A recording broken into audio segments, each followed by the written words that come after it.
Good morning, everybody. It's Melissa from Generation Studio and Shop in Mechanicsburg, Pennsylvania, coming at you on a Saturday morning here in Mechanicsburg, as I said. And this is the conclusion of this saga of the four-drawer dresser. It's been a long time in the making. Normally, as I've said in a previous post, maybe a couple days ago, that normally redoing a dresser does not take this long, but we had a lot of pans in the fryer, doing things at the same time, and throw an illness in there, and it just takes a little bit longer. So we are at the final countdown of getting this thing staged and everything. There's just a couple more steps that we have to do to it, and actually it's just one step and then the cure process. As far as the paint goes on this, we use the Real Milk paint from the Real Milk Paint Company. The color of the dressers, and I want to just be careful not to lean too much on this, what we did was we prepped it, we cleaned it with Crud Cutter pre-paint cleaner first, and you can go back and watch all of these videos because there's a whole series of it on just this one little dresser.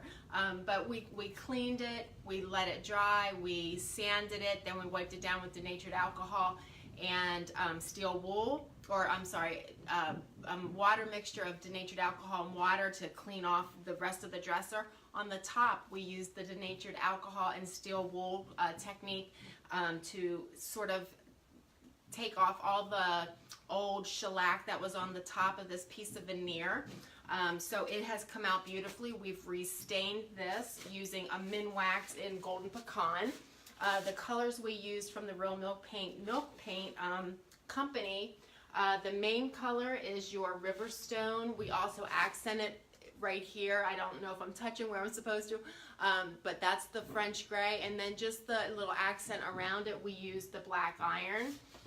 In between coats of paint, I used a low sheen finishing cream, and that was just because I saw a little bit of bleed through, and the low sheen finishing cream, if you put that in between coats of paint, it blocks those tannins from coming through. So we did one coat of the Riverstone, and then did the low sheen finishing cream, and then put another coat of the Riverstone, and voila, no bleed through. After that was all dried and done, I distressed it a little bit, and I went ahead and put some good old brown wax on it, and that's in one of our videos.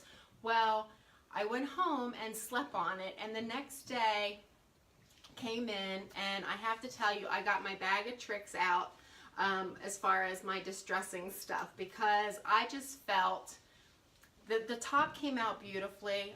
Like I said, we have one more step, which I'm going to do here on live with you today, just to show you how easy this one product is to work with. But let me come around here. Hopefully I don't trip. But if I could take you down, I don't know if I can take you down to show you without wiggling you too much. Let me see.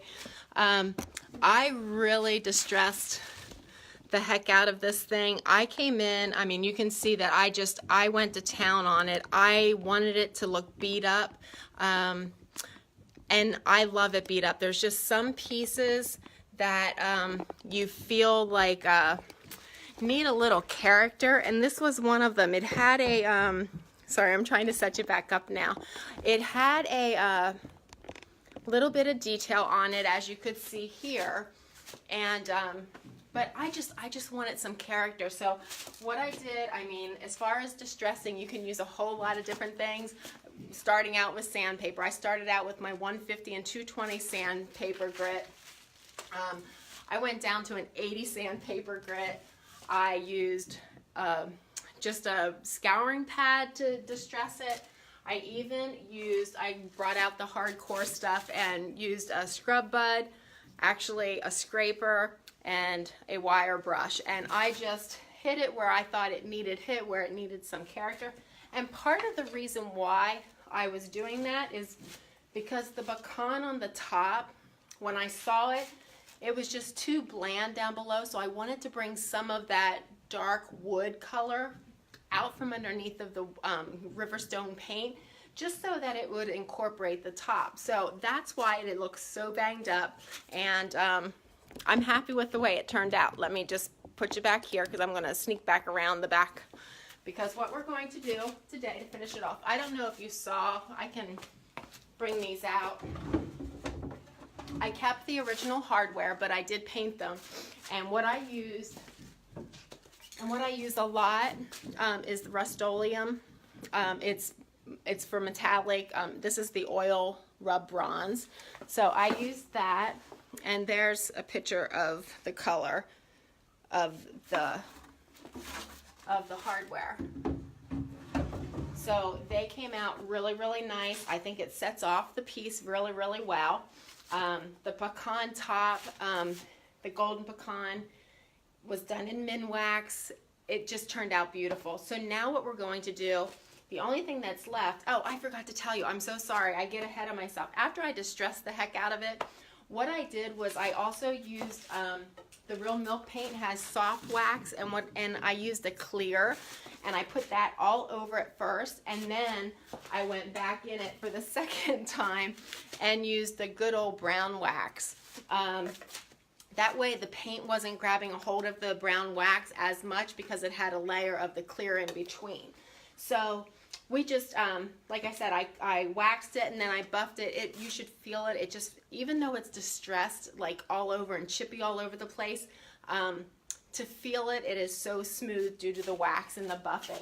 So what we're doing now is using, I want to protect the top of it a little bit better. So we're going to be using Minwax, the Wipe On Poly. And I absolutely love, it has to be one of my favorite products to use because it's just so easy to use.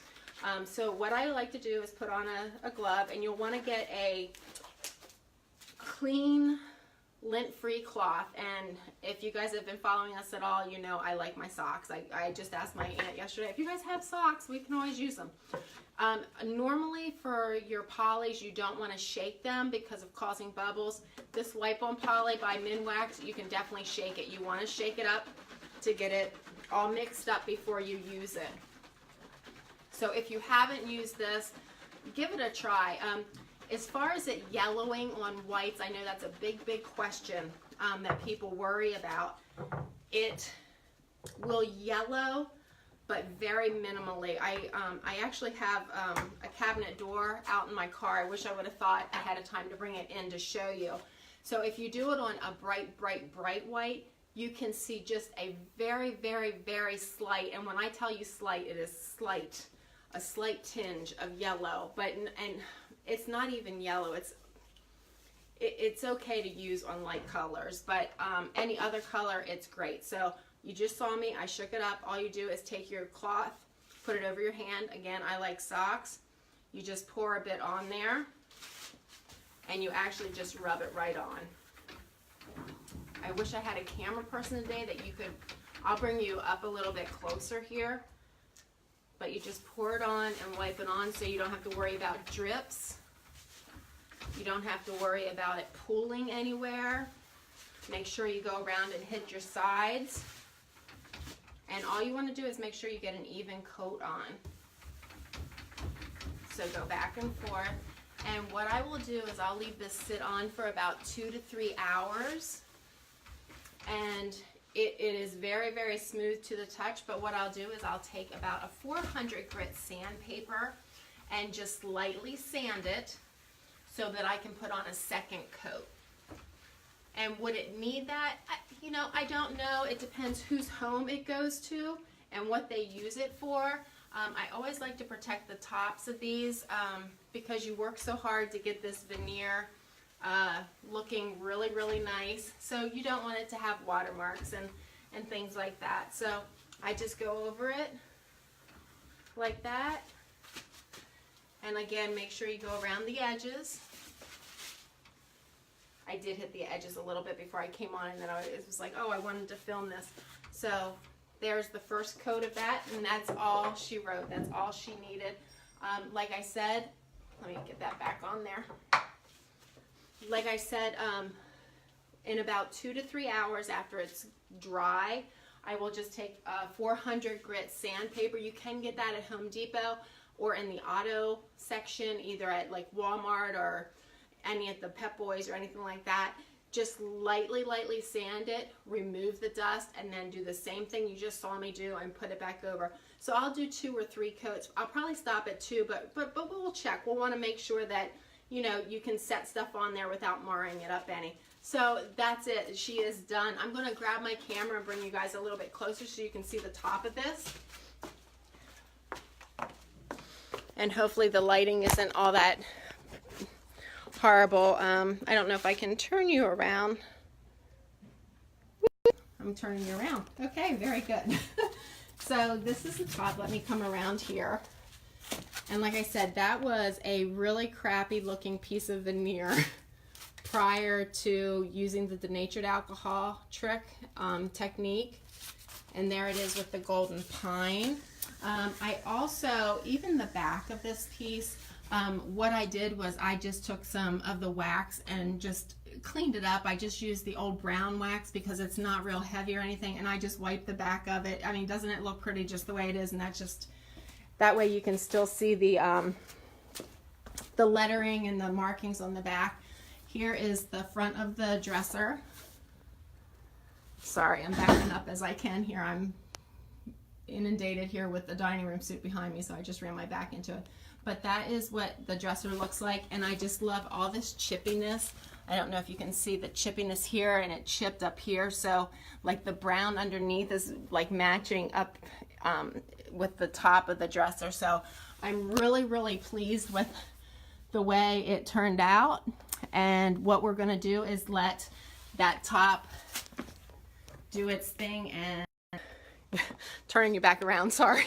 What we're going to do is let that top go ahead and sit for 2 to 3 hours, put another coat on it, let that sit for another 2 to 3 hours, and then I'll take it back into the staging spot and get it all staged up. And what I'll do is post pictures of it all staged and looking beautiful. So thank you so much for everybody that hung around with me.